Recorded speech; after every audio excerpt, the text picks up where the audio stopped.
Hello and welcome back to Bits and Bobs. Today's video is very exciting as I've made a huge order from eBay. I've now got tons and tons of parcels and boxes and letters to open full of coins from eBay. So I've got loads of coins, loads of new dates in my collection, old silver, over 200 years of history, and some precious metal as well, all from eBay. So let's see what we got and unbox all these parcels of coins from eBay. Let's go. When I say mega eBay unboxing, I do truly mean mega. How many parcels do we have to unbox? Well, let's actually zoom out. That might give you an indicator. As we have 1, 2, 3, 4, 5, 6, 7. 7 orders, well, 7 packages here. So let's just get straight into it, really.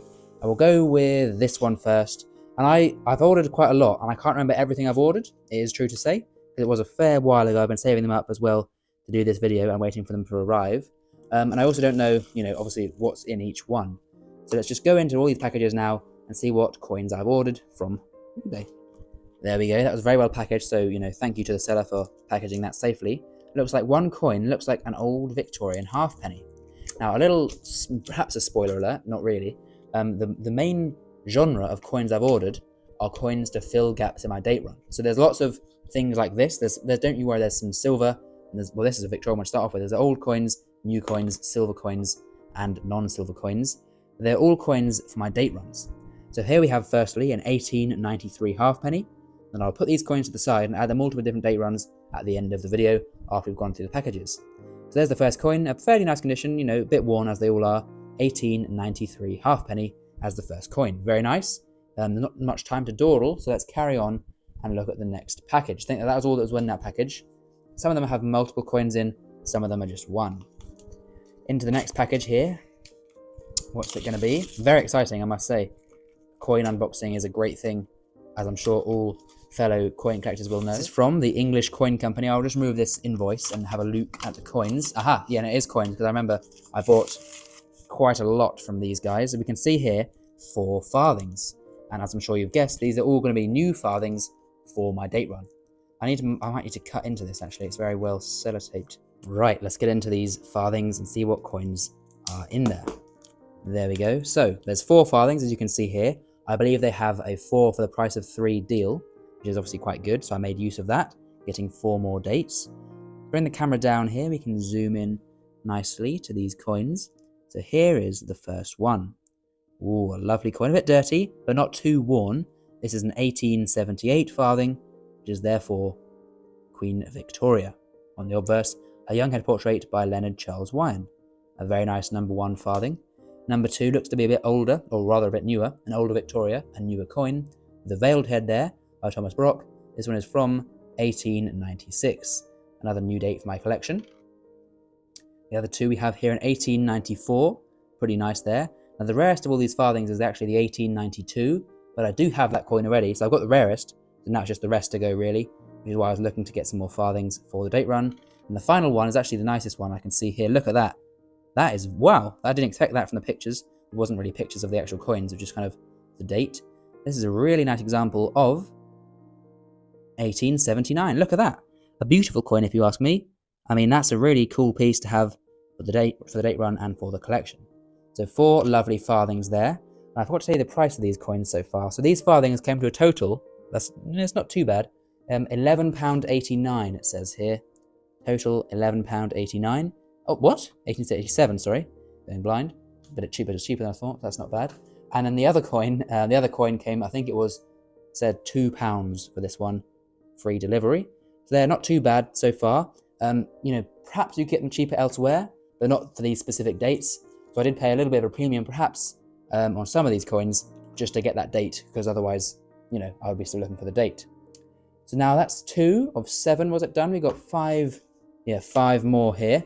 So, without any further ado, let's carry on and jump into the next one. I'm going to do this one next, as it looks similar, and could be my other, I believe I did 2 orders from the English Coin Company, so we'll see. Hiding the address there, but this is actually from the World Coin Company. So a similar company, I believe, just a different name. Yes, it's the same sort of whoa, okay, there's a few things here. I wasn't expecting this. Right, let's start with this. Right, they're both coming here. So we can see there's some silver and a variety of things. We'll look at the total now. We can see if it adds up to a good price. So I paid £18.97 for this. So, fairly expensive order here. Let's look at what we got. So, jumping into it. We have here first 3 halfpennies. We'll start with the older one. So this is it? Yeah, 1923. The only, for some reason, I don't off the top of my head know the mintage. I'll put it on screen there. But I don't believe it to be much rarer than the others, or rarer than average. But this is the only King George V halfpenny I was missing. And so I thought, I can't be having this anymore. Finish the set. So I bought it from this company, 1923 halfpenny. So I've now got every single halfpenny of King George V in the collection and in the date run. So a cool coin there to add to my collection date run, as we'll do at the end, like I say.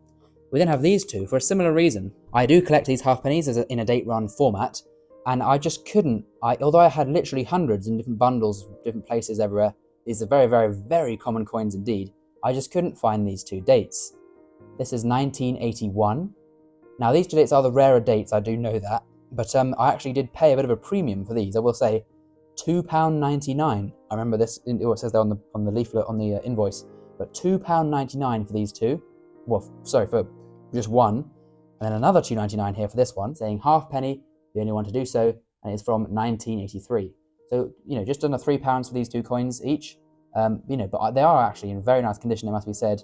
And I've now completed 2 little mini sets there. I've now got one of every date of decimal halfpenny and one of every King George V halfpenny.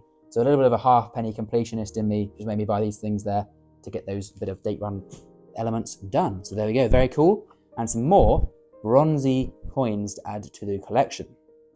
You might have seen the other coin I got from this company was the 1930 half crown for a similar reason. Now this eBay order was actually just to kind of finish off a lot of gaps in my collection that weren't, huge gaps. For instance, the 1930 half crown was the only 50% half crown I didn't have. So I have every single Cupro nickel one, and I have every single 50% one, apart from this. I have it now, of course, but I couldn't be having that. So I bought this. The individual price for this one was £12.16. A bit, above the silver. A lot of them can be got at silver, but this is actually quite a rare year. The reason I didn't have it was because it is a fairly rare year. Mintage on screen for you there. So £12.16 was the price for this. Similar design as, well, the same design as all the other ones, so it's not a special coin in and of that. Not the best condition, a bit dirty, a bit worn, but not too bad, with edge milling intact and the design intact, and the final 50% half crown for my collection and for my date run. So I can now focus primarily and only for half crowns on sterling silver half crowns, although they are the more expensive ones and the rarer ones, so, going to be quite hard to do that. But it's good to have every coin after 1920, every half crown after 1920, ticked off for the collection. So very cool from that order from the, what was it, the World Coin Company? Yeah. So 4 more to go. Need to pick up the pace now because it's going to be a very long video if I don't. So let's slice into this next one. Okay, so here's what was inside. So let's turn it over. What have we got? Oh, well, strange packaging here. It says 1916 sixpence. Oh yeah. So funny story. In my date when I noticed, there it is, a beauty. What's this? This is cat food. Pate selection with fish. What's important is the coin.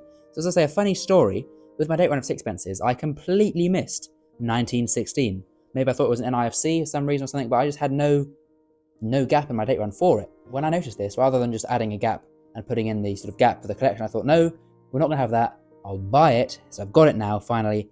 I can just add it into the date run, the actual coin, rather than just adding in another gap, because I didn't want to add a gap to my collection. That's the opposite of what you want to do with a date run. When I decrease the gaps, I now do have the 1916 sixpence. So a cool coin, a George V sterling silver sixpence from World War I. So some cool history, a nice coin, and a new date for my date run. So that's very good as well. And some silver, of course, as well, added to my collection. Right, we've got 3 to go. Let's get through these. It's going to be a very long video, and I do apologise for that.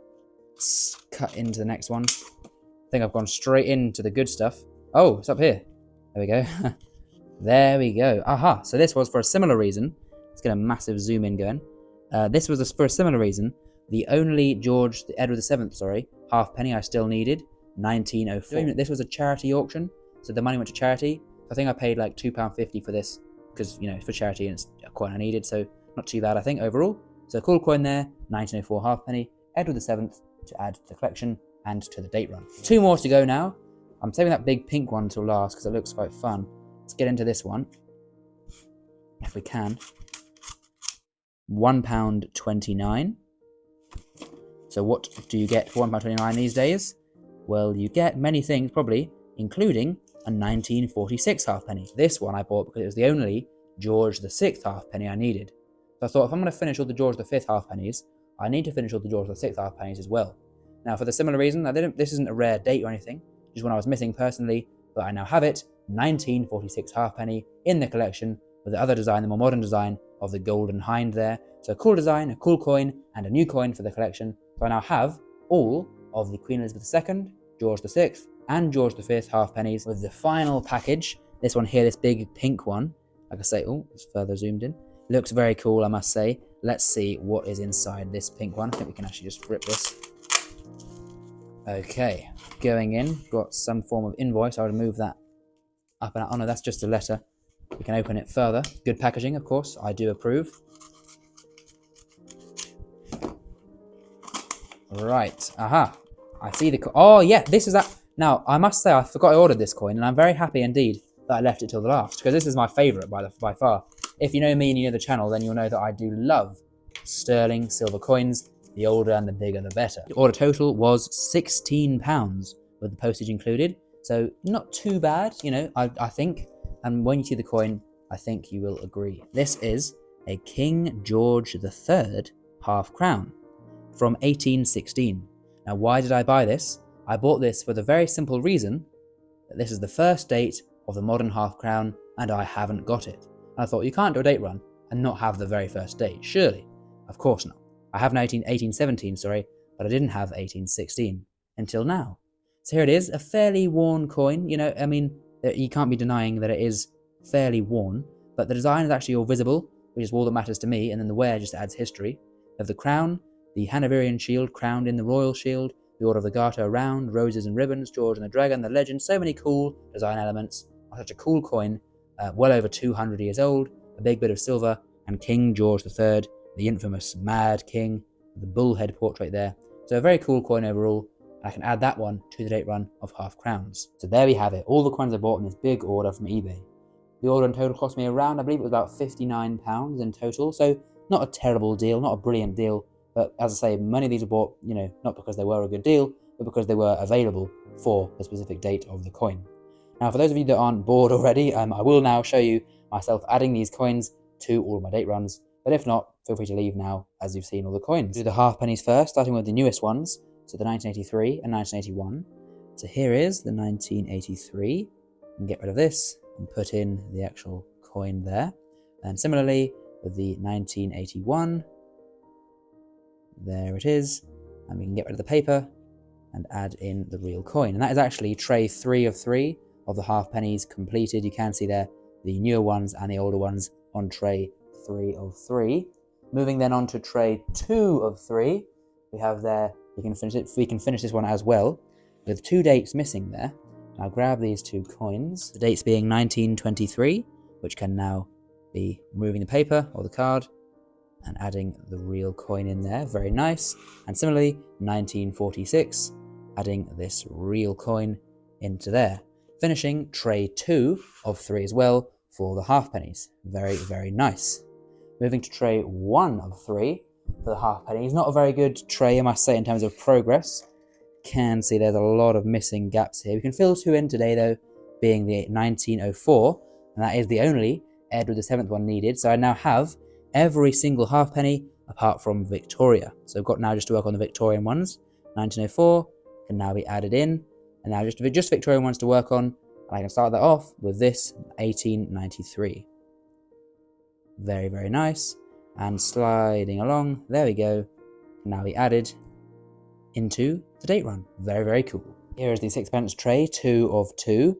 And we can see that I didn't want to put the filler in for the 1916. I left it empty. I would refuse to put the paper in, but I wanted to put in the real coin, which we can, of course, now do. There we go, into the sixpence date run. Very nice. Here is the farthing tray. As you can see, only earlier dates needed. For instance, zooming in here, 1894 and 1896, which, as you've seen, I've got these coins. So I can now remove the card for each of those, adding in 1896 and adding in 1894. Very, very nice. And 1878 and 1879. That was actually, one more look at this. A very lovely 1879. Both new dates, as I say, and as you can see, adding in 1879 and adding in 1878. Brilliant. And zooming out now, as you can see, not many to go on the farthing date run. About 10 to go for the farthings. And then finally for the half crowns, 1816, the very first date. We can add that one in. Here it is. A nice coin, like I say, to accompany the 1817. This design only lasted for those 2 years. It was changed in 1818. So I have the full set now of that design there, although that is only 2. But I have now was also the first date of the half crown collection. Very cool. And the final coin today is the 1930. Here it is, a lovely coin, a rarer date. Here's the card, moving itself now from the tray, as of course we can add the final 50% half crown into the collection. And zooming out, what a beautiful collection. That is lovely. So there we go. And that's a variety, I think you'll agree, and a decent price, I think, and it's quite fun to order a lot in one go from eBay, get all these letters to unbox like Christmas Day. So there we go. Please do leave a like and subscribe, and I'll see you next time on Bits and Bobs for some more coins. Bye for now.